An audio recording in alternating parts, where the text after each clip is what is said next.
Hey guys, welcome back my YouTube channel. इससे 3-4 दिन पहले मैंने एक वीडियो अपलोड किया था जिसमें कि मैंने आपको बताया था कि मेरा लेवल 2 होने के बाद आखिर मेरी कितनी सैलरी बढ़ी है। तो उसको मैंने आपको बताया था। और तो उस पर कुछ भाई हैं जो अभी कार्यरत है रेलवे में, ग्रुप डी में ही सेम पोस्ट पे, पॉइंट्समैन में। उनका दूसरे डिवीज़न में अभी पोस्टिंग है, उनका अभी तक लेवल 2 नहीं आया है। तो क्यों नहीं आया है, या हो सकता है कि मैं झूठ बोल रहा हूँ, इसलिए मैं आपको ये प्रूफ देने वाला हूँ कि जो भी लेटर आता है डिवीज़न से उसमें कितनी लेटर आती है और उसमें क्या सब लिखा रहता है लेटर में। आपको मैं पूरा अभी आपको डिटेल दिखाने वाला हूँ। तो आपका जो लिस्ट है अभी लेवल 2 आने के लिए, उससे पहले 2 लिस्ट आती है। एक सुटेबिलिटी लिस्ट आती है जिसमें कि बताया जाता है कि इतने बच्चे एलिजिबल हैं लेवल 2 के लिए। उसके कुछ दिन बाद, 15 दिन, 20 दिन या 1 महीने के अंदर आपका दूसरा लिस्ट आता है जिसमें कि बताया जाता है इतने बच्चे को लेवल 2 दे दी गई है। और इनका सैलरी जो है वो कब से बढ़ेगा और कब कब इनका इंक्रीमेंट लगना है, ये बात भी उस लेटर में बता दिया जाता है। तो अब कुछ भाइयों का कमेंट्स आता है कि वो भी पॉइंट्समैन है दूसरे डिवीज़न में, तो आखिर उनका क्यों नहीं आया है। तो देखिए, रेलवे में ऐसा है कि 2 साल के बाद और 3 साल के अंदर आपका जो लेवल 2 है, लेवल 1 से लेवल 2 पॉइंट्समैन का जनरली हो जाता है। तो लेकिन उसका भी एक क्राइटेरिया है कि लेवल 1 में कितने पॉइंट्समैन रहेंगे, लेवल 2 में कितने पॉइंट्समैन रहेंगे, लेवल 3 में कितने पॉइंट्समैन रहेंगे। तो उन सारे क्राइटेरिया को फुलफिल करना पड़ता है। तो इस वजह से हो सकता है कि कहीं थोड़ा जल्दी और कहीं थोड़ा लेट से आए, लेकिन 2 साल के बाद और 3 साल से पहले आप उम्मीद रखिए कि आपका लेवल 2 निश्चित रूप से हो जाएगा। हो सकता है कि आपके डिवीज़न में अगर पहले से लेवल 2 वाले बहुत सारे एम्प्लॉय अवेलेबल होंगे, तो उस केस में सबसे पहले एसटी कैंडिडेट को दिया जाता है लेवल 2, उसके बाद एससी वाले को, फिर ओबीसी वाले को और फिर यूआर कैंडिडेट को। अगर बहुत सारी सीटें खाली होंगी तो जितनी भी क्राइटेरिया होती है एसटी, एससी, ओबीसी और यूआर वाले को, तो एक साथ में उनको फुलफिल कर लिया जाता है। तो जिनका भी अभी लेवल 2 नहीं आया है वो कुछ दिन वेट कर ले, हो सकता है 2 से 3-4 महीने के बाद आपका जो है लेवल 2 आ जाएगा। चलिए आइए मैं आपको दिखाता हूँ विथ प्रूफ कि आखिर मेरा कौन सा लेटर आया था और मेरा सैलरी का इंक्रीमेंट उसमें दिया गया है या फिर नहीं दिया गया है, या मैं अपने मन से आप लोगों को बता रहा हूँ। आप देखेंगे ये जो लेटर है साउथ सेंट्रल रेलवे का है, और यहाँ देखेंगे सब्जेक्ट में filling up of the vacancies of pointsman in level 2 of 7 CPC grade pay 1900।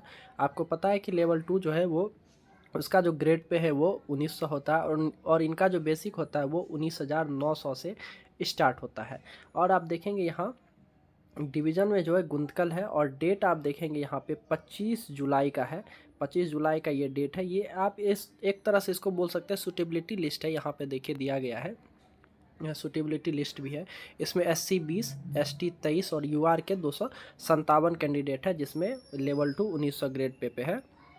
और इसमें यह भी लिखा गया है कि 70 कैंडिडेट जो है, देखिए यहाँ पे 70 कैंडिडेट का अभी 2 इयर्स पूरा नहीं हुआ है, इस वजह से फुलफिल नहीं किया जा रहा है। कहने का मतलब यहाँ जितनी भी वैकेंसीज है, 300 वैकेंसीज है, उसमें 70 कैंडिडेट का नाम अभी नहीं है, क्योंकि 2 साल उनका पूरा नहीं हुआ है। तो 230 कैंडिडेट का इसमें हो सकता है कि नाम हो। यहाँ देखेंगे आप, पूरा नाम है, HRS MAD है, कम्युनिटी है, स्टेशन है, सारा कुछ इधर डिटेल दिया गया है। यहाँ पे आप देखेंगे आपको मेरा नाम भी दिखेगा।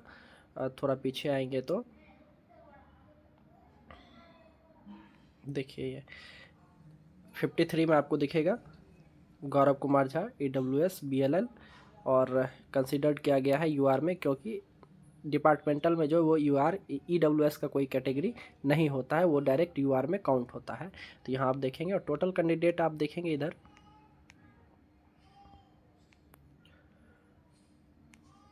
टोटल कैंडिडेट जो दिया गया है इसमें सुटेबिलिटी लिस्ट में 230 कैंडिडेट का नाम दिया गया है। और अभी भी इसमें 70 कैंडिडेट जो है वो खाली है, 230 कैंडिडेट का ही नाम है। ये 25 जुलाई का डेट है जब ये सुटेबिलिटी लिस्ट आया था। उसके बाद मैं आपको दिखाता हूँ कि इंक्रीमेंट का डेट और जब लेवल 2 कर दिया गया वो लेटर कब आया था। देखिए ये अगला लेटर है, गुंतकल का ही है, साउथ सेंट्रल रेलवे शाखा में देखेंगे गुंतकल है, और ये देखिए 13 तारीख के डेट में है।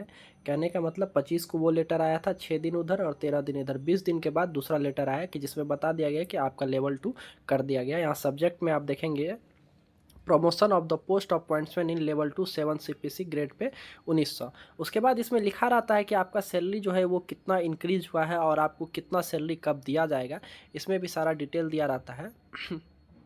इसमें आप देखेंगे, देखिए यहाँ grade pay level 2 grade pay 1900 7 CPC सारा डिटेल है।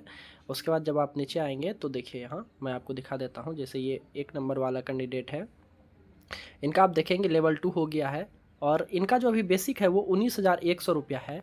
और 19,900 रुपया इनका कब होगा, जब date of surrendering higher responsibility, आपको एक लेटर देना होता है लिख के कि मैं हायर रिस्पॉन्सिबिलिटी के लिए रेडी हूँ।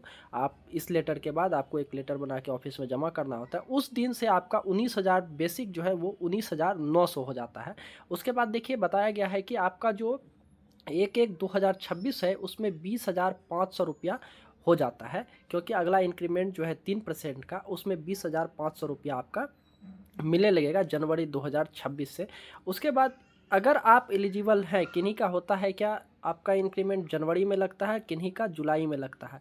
अगर आप एलिजिबल हैं, अगर आपका 1 जनवरी 2026 में नहीं लगता है, यहाँ देखिए ऑप्शन लिखा गया है इंक्रीमेंट नहीं लगता है, तो आप 1/7/2026 में आपका इंक्रीमेंट लगेगा। अगर आप एलिजिबल हैं 1 जुलाई 2026 के लिए तो ये तो बात की बात गई। लेकिन अभी आप देखेंगे कि जब ये लेटर बना के दे देंगे जितने दिन में, तो इनका बेसिक जो है वो 19,900 काउंट हो जाएगा और 1/1/2026 से इनका बेसिक 20,500 रुपया हो जाएगा। क्योंकि हम लोग जो आए थे सबका इंक्रीमेंट जनवरी में ही लगना है, तो इसलिए इनका जो बेसिक है 20,500 वो 1 जनवरी 2026 से हो जाएगा। अब देखते हैं कि मेरा नाम इधर इसमें कहाँ है, 8 में है। यहाँ आप देखेंगे Gaurav Kumar Jha level 1 SMR office BLL pointsman level 2 19,100 है मेरा बेसिक। 1/1/2025 को हुआ है वो भी दिया गया है और 19,900 जो है date of surrendering higher responsibility दिया गया है और 19,900 date of surrendering higher responsibility और 20,500 1/1/2026 को है। और ये टोटल कैंडिडेट का इसमें ब्यौरा दिया गया है कि आपका कब कब इंक्रीमेंट लगना है। यहाँ आप देखेंगे इसमें उस टाइम एलिजिबिलिटी लिस्ट जो आया था उसमें 230 कैंडिडेट था। हो सकता है कि 1-2 कम ज़्यादा भी हो सकता है। तो चलिए हम लोग देखते हैं क्या इसमें कितने लोगों का नाम दिया गया है।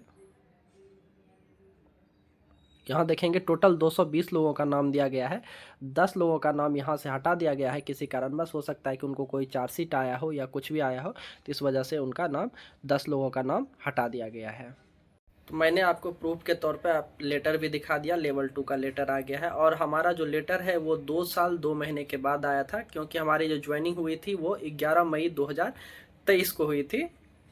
और ये जो लेटर है मैंने 18 अगस्त को जमा किया है हायर रिस्पॉन्सिबिलिटी का, क्योंकि 13 को ये लेटर पब्लिश किया गया था। 14 को मैंने अपने SMR सर से उस पर सिग्नेचर मुहर करवा के, और 15 को 15 अगस्त का बंद था और उसके बाद सैटरडे संडे होने की वजह से मैंने मंडे को 18 अगस्त को ये पेपर जमा किया था। तो इस बार जो मेरा बेसिक है वो 19,100 पे ही बन के आएगा, क्योंकि अगर आपने 10 तारीख से पहले वो लेटर जमा कर दिया होता है तो उसी महीने आपका सैलरी जो है इंक्रीज होके, या फिर कोई भी लेटर अगर आपने कोई भी पैसा वाला काम है अगर आपने 10 तारीख से पहले जमा किया है तो उसी मंथ में अपडेट होके आ जाता है। अगर आपने 10 के बाद जमा किया है तो वो नेक्स्ट मंथ में इंक्रीज होके इंक्रीमेंट लग के या जो भी आपका पैसा वो बन के आता है। तो मैंने 18 को किया है, तो अगस्त के महीने में ये सैलरी मेरा इंक्रीज होके नहीं मिलेगा, ये हमको पता है। सितंबर के मंथ में हो सकता है कि 10 दिन का एरियर के साथ, या एरियर तो मिलेगा, और उसके बाद जो सितंबर मंथ का पूरा सैलरी है वो 19,900 बेसिक के अकॉर्डिंग मिलेगा। उसके बाद जो मेरा जनवरी 2026 से है वो बेसिक मेरा 20,500 के हिसाब से मिलना स्टार्ट हो जाएगा। मिलते हैं नेक्स्ट वीडियो में, तब तक के लिए धन्यवाद।